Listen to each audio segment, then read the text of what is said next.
খুব ঠান্ডা। নর্থ সিকিমের জিরো পয়েন্টের দিকে এগোচ্ছি, প্রায় চলে এসেছি। সামনে দিয়ে নদী বয়ে চলেছে, লাচুং নদী, বরফ গলা জলে পুষ্ট লাচুং নদী। আর চারপাশে পুরো পাহাড় টাহাড়, বিশাল উঁচু পাহাড়, মাঝে ভ্যালি, ইয়াক চড়ে বেড়াচ্ছে ওপরে, সব খোলা ইয়াক চড়ে বেড়াচ্ছে।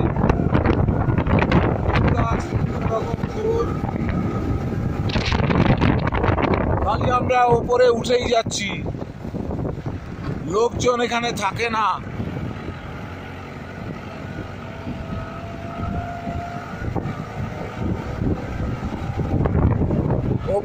ওপরে মেঘ যাচ্ছে, বাড়িঘর আছে,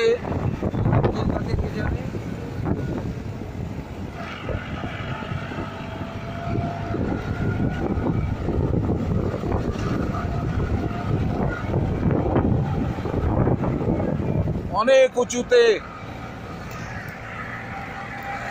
14,000 ফিট ওপরে বরফ জমে রয়েছে পাহাড়ের ওপরে। খালি উঠেই যাচ্ছি।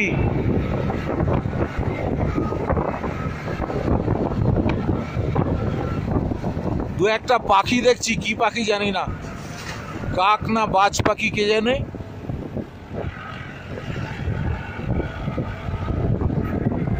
এছাড়া জনপ্রাণী নেই, ফাঁকা।